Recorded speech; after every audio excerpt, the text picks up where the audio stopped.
غزوہ بدر، ایمان اور قربانی کی داستان۔ مدینہ کی فضاؤں میں رمضان کا چاند روشن تھا۔ یہ ہجرت کا دوسرا سال تھا۔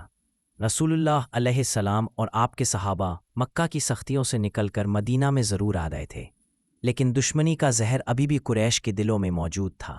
مکہ کے سردار مسلمانوں کو ختم کرنے کا عزم کر چکے تھے۔ انہی دنوں خبر ملی کہ ابو سفیان کی قیادت میں ایک بڑا تجارتی قافلہ شام سے واپس آ رہا ہے۔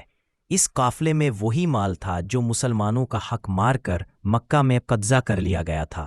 رسول اللہ صلی اللہ علیہ وسلم نے صحابہ کو ساتھ لیا۔ تعداد صرف 313 کے قریب تھی۔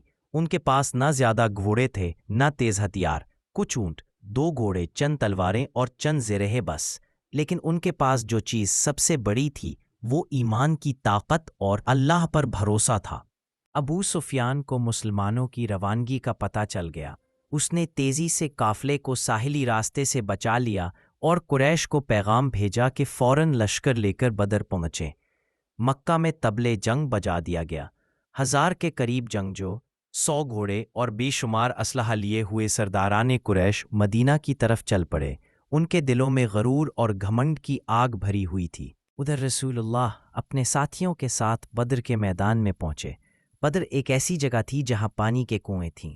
آپ صلی اللہ علیہ وسلم نے صحابہ کے مشورے سے ان کنووں پر قبضہ کر لیا تاکہ پانی مسلمانوں کے ہاتھ میں رہے۔ رات ڈھلی تو آسمان سے بارش برسی۔ مسلمانوں کے لیے وہ بارش سکون اور تازگی کا پیغام تھی۔ زمین سخت ہو گئی، چلنا آسان ہو گیا، اور قریش کے حصے میں کیچڑ نے مشکلات پیدا کر دی۔ اس رات نبی اکرم صلی اللہ علیہ وسلم نے اللہ کے حضور گریہ و زاری کی۔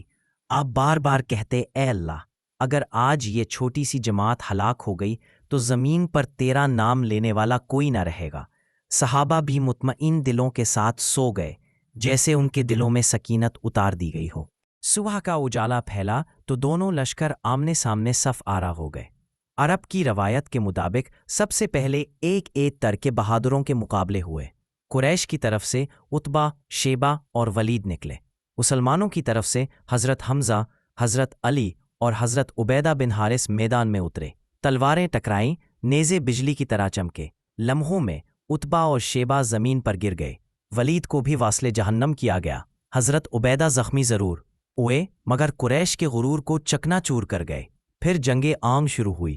قریش کا لشکر تعداد اور اسلحے میں بھاری تھا، لیکن مسلمانوں کے دل اللہ کے ذکر سے لدریز تھے۔ وہ پوری قوت سے لڑ رہے تھے۔ رسول اللہ صلی اللہ علیہ وسلم ایک سائبان کے نیچے کھڑے ہاتھ اٹھائے مسلسل دعا کرتے رہے۔ قرآن کہتا ہے کہ اسی وقت اللہ نے فرشتے اتارے جو مسلمانوں کے دل مضبوط کرتے اور دشمن پر رعب ڈالتے تھے۔ میدان بدر میں حضرت علی کی شیر کی طرح لڑ رہے تھے۔ حضرت حمزہ دشمنوں کو دبوچتے جا رہے تھے اور ایک ایک کر کے قریش کے بڑے سردار زمین پر گرتے چلے گئے۔ جب جنگ ختم ہوئی تو مسلمان خوشی اور شکر سے جھوم اٹھے۔ صرف 14 صحابہ شہید ہوئے تھے، لیکن انہوں نے وہ کارنامہ انجام دیا جو تاریخ میں ہمیشہ کے لیے ثبت ہو گیا۔ قیدیوں کے ساتھ رسول اللہ صلی اللہ علیہ وسلم نے نہایت رحمدلی کا سلوک فرمایا۔ کسی کو فدیہ دے کر چھوڑا گیا، کسی کو یہ شرط پر آزاد کیا گیا کہ وہ مدینے کے بچوں کو لکھنا پڑھنا سکھائے۔ یہ وہ دن تھا جس نے اسلام کی بنیادوں کو مضبوط کیا۔ چھوٹی سی جماعت نے بڑے لشکر کو شکست دے کر دنیا کو دکھا دیا کہ اصل طاقت ایمان، صبر اور اللہ کی نصرت میں ہے۔ بدر کی فتح کے بعد مسلمانوں کا وقار مدینہ اور پورے عرب میں بلند ہو گیا، اور یہ واضح ہو گیا کہ اللہ کی مدد ان لوگوں کے ساتھ ہے جو اس پر یقین رکھتے ہیں۔